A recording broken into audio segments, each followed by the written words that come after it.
Thanks for checking out the Brad and John Show podcast. This segment of the show is brought to you by John Combest's book, Stalking, Harassment, Internet Trolling, A Guide to Recovering and Rebuilding After Online Attacks. It's a great reference if you've ever been the unfortunate target of a social media attack. It's available on Amazon. Just search John Combest. That's C-O-M-B-E-S-T, John Combest, and the book will show up in your search results. Now it's time for another segment of the Brad and John Show. Can you handle it? Hi, it's me, Egbert, E-G-G-B-U-R-T, the owner of this radio station. I invite everyone to listen, no matter if you're young, old, black, white, Republican, Democrat, Libertarian, heck, I even want real estate agents listening to my station. Yes, even Rick and Tracy. You're all welcome. Now, it's back to my Goodwill ambassadors, Brad and John. You know, there's still a lot of controversy about that settlement with the National Association of Realtors. I'm reading all sorts of interesting things that there are people saying this is going to hurt the real estate industry. Have you looked much into that at all, John? About the buyers and sellers fees? Well, the whole thing, they've changed the rules and yeah, the whole thing. And supposedly that the way it works is if you have a buyer's agent, you're going to have to essentially pay them out of your own pocket, and you can't include that into the loan or something like that. I mean, yeah, I haven't heard much about it since the morning prior to the day that you and I talked about it. Is the last I've investigated or heard anything about it. Yeah. Okay, a couple things to talk about right off the top. Have you seen the video of the migrants fighting with the Border Patrol down at El Paso? Boy, isn't that Brad? First of all, Brad, they're newcomers. So let's get the nomenclature correct, John. Okay? And you know what? Now, unfortunately, none of them are of quite of size, or else we could argue that those newcomers deserve a bigger seat at the table, Brad. John, you've seen the video, okay? I have, yeah. And this has been all over the place. Apparently, they have like a what they call concertina wire, or razor wire. They have like a fence set up, which is further down from the actual border wall. And there appears to be, and I'm not sure if those are National Guardsmen or if those are actual, if they're Texas Rangers or who in the world they are, but they look like they are Army dudes, correct? Army dudes and dudettes. Yeah, I thought they were National Guard, or at least the tweets I saw with accompanying the video said National Guard. Okay, so there's a group of these, shall we say, newcomers who approach the National Guard at a razor wire fence. And when we're talking a group, we're talking, I would say, 100 at least, wouldn't you say? 100? Oh, yeah. Yeah, mob. They start pushing the guard, and a couple of them actually start tussling with the guards. The guards are holding the fence, this temporary fence.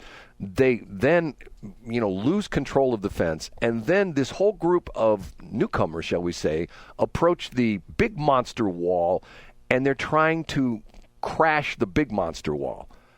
I'm thinking to myself, this is out of control. I mean, to the point where for example, let's say we transplanted this from the border. Let's say we transplanted this between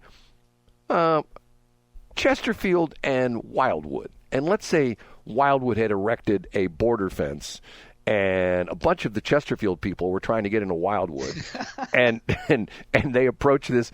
This would be the number one story in St. Louis for the next 10 years, right? Yeah, absolutely. And you know what? I think Wildwood Mayor Jim Bolin would take his signature bow tie and shove it down somebody's throat. I saw this video. I'm thinking to myself, okay, and yet what's that guy's name? Alejandro Marcasato. What's his name? The dude, the DHS head guy. What's his name? Oh yeah, Alejandro. Oh, Mayorkas. Yes. Okay. If you listen to Armstrong and Getty, who are going to be on the air here in mere moments, if you listen to Armstrong and Getty, they play this drop, which is really funny, of him essentially doing when he was talking about how busy he is, and he goes, I'm going to be working Monday, I'm going to be working Tuesday, I'm going to be working Wednesday, I'm going to be working Thursday, about essentially the idea being that he's not doing anything for the border. And he's the guy that every time they bring him on Congressional Hill and they interview him, he goes, the border is secure. The border is secure. I mean, watch that video and you ask the question to anybody, is the border secure? And unless you are like mentally deranged or something. Like you're going, oh my God, the border is not secure. You know what I mean? It's just yeah, I do. But Brad, I was just thinking of the parallels between that and when anyone from the Biden administration comes out and talks about inflation and says, well, inflation's not really that bad, or hey, look, it's getting better. It's like the dichotomy between what is reality, what people see. Like people can see these clips, and the clip that you're talking about, Brad. Think of how many Republican candidates across the country running from everything from U.S. Senate to Secretary of State will use that video to show how out of control immigration is. I'm telling you. And once again, it's not families. It's all young dudes, right? I mean, it's all they refer to as military-age men. Military-age men, they sure are. Which is age 18 to 35. Okay, first off, I'm thinking to myself, okay, these are not guys bringing their family, their wives and families. These are dudes. Just they're looking for a better life, Brad. Right. They're looking for a better life is probably the understatement of the century, right? I mean, yeah. They're looking for more than a better life. Yeah, it's just and these are the things that only help Donald Trump, because we'll continue to have people like Mayorkas and people like anyone on the economic side that comes out and says inflation's not that bad, immigration's not that bad, all this stuff's not so bad. Like it's essentially quit your BITCHIN, right. That's essentially what they're saying. It's really not that bad, guys. Inflation is not that bad. Ask anybody in the St. Louis area who buys gasoline in the last month. Yeah. Right. Like I think gasoline went from, it was under $3. Matter of fact, just yesterday I think I paid $3.59 a gallon. So in the course of 2-3 weeks, it went up 60 cents a gallon. Oh yeah, but that's that. And it's and you look at across all commodities and all food stuff. One of my favorite guys who I follow on Twitter, Keith McCullough, he's the guy that runs Hedgeye, but he posts commodities pretty much every morning, like key commodities. The price of cocoa, Brad, for our friends at Hershey's, up, I believe it's 91% in the last 3 months. So good luck buying a Hershey bar for the kids, Brad. Well, it's, and there's so many things. The interesting thing about this is I'm always fascinated by the fact that I'm fascinated by people who get their teeth kicked in and stand up and move on down the road and become successful. And one of the countries was obviously Japan. We bombed them back into the Stone Age. We talked about this in the last break. We bombed them. The fire bombs, where we essentially caught their entire fire zone city, and then we ultimately dropped 2 nuclear bombs on the Japanese. Okay, the Japanese rose from literally the ashes and rebuilt their country and became an economic powerhouse. Not nearly as much as the Chinese are today, but they essentially regrew themselves and became very, very, very, very successful at doing things, the right way. And what's interesting about it is, if you talk to most car guys, me included, and you want the most reliable cars, guess what? Toyota and Honda. Now, there are exceptions to those cars, but for the most part, Toyotas and Hondas. Why? Because the Japanese are been very notorious, are famous for quality control. And one other thing which the Japanese people created, which spread around the world, which really screwed us up during the pandemic, is what they call JIT, just in time. You know what I'm talking about. Yeah, just in time. That's for the logistics industry. Right. The Japanese actually was pioneered by Americans, but the Americans, the American, there's an interesting story. The guy who came up with this theory pitched it to General Motors and Chrysler and Ford, and they laughed him out, and he went to Japan, and Japan embraced it. The idea being was, instead of having a warehouse with all these parts for cars that you just went in the warehouse, start building cars, the supply chain was set up so that as that car entered the production line, all the pieces of it showed up sometimes literally the day before, sometimes the morning of. If the car was going to be produced in the afternoon, the truck showed up with the parts to build that car in the morning, at least some of the parts. And that's what happened to our supply chain thing during the COVID thing, because when all the pieces of the puzzle no longer were there in real time, everything went apart. Everything went to hell because of the fact that when you're building something, and for a while we talked about this when Shelley and I talked about this. For a while, General Motors was actually sending some of their cars to dealerships minus things like the radio and stuff like that, because they didn't have the parts for the radio and things like that. And they would say, So, one of the other things, I just reached back and I pulled a copy of a book that I've had for decades called Theory Z. which is how American business can meet the Japanese challenge. And it's just the idea, exactly what you said, Brad. And the other idea of the corporate mentality as a rule in Japan is that you go to work for a company in an industry and you stay there. It's kind of like what America was like in the 50s or 60s. You know, you learn something, you stay at a company for a long time. And it's about how slow these companies in Japan move. And people don't hop around within an organization. They don't bounce from company to company. And why that kind of social and business network is critical to Japanese business success. It's just a fascinating dichotomy between that and American business. Okay, changing topics, squatters. This has gotten to be, and once again, to my knowledge, and John, you're the guy with your ear to the ground in the state of Missouri. Do you hear much about squatters' problems in the state of Missouri? I'm not, no. And that's what I mentioned yesterday or the day before. I'm so surprised that we haven't seen more of that. Now, we had that issue in the St. Louis area. The Post-Dispatch did a great series of stories on this about, you know, folks that were living in condemned homes. Right. But that's different than what you're considering squatting. Right. What's happened is, and there's been a big story that's been followed. Matter of fact, the irony of the situation was it's been followed out of New York. The local ABC affiliate up there, I believe it was ABC 7, Channel 7 in New York City. A lady called and said the backstory is that her parents passed away through their will. They gave her a house. Now, the interesting thing is they show it's $1 million house and it's in Queens. If you've seen the house here in St. Louis, it would be $150,000 house, right? Yeah, of course. It's nothing special. Okay, but there it's $1 million house. So in the process of her parents passing away, and I think they were trying to sell the house, squatters moved in. Okay, so she shows up and she contacted the I-team of Channel 7 and essentially said, look, you might find this interesting. You might want to send a crew over. We're trying to get our house. We're trying to reclaim our house. This is our parents' house. They told them the whole story.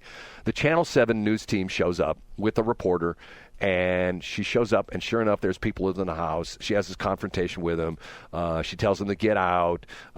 She goes in the house, and this is, once again, all documented on video from Channel 7. The reporter's in tow, cameraman's in tow, the whole bit, and she's telling these people, that's my furniture, get out of here, blah, blah, blah, blah. So she calls the police.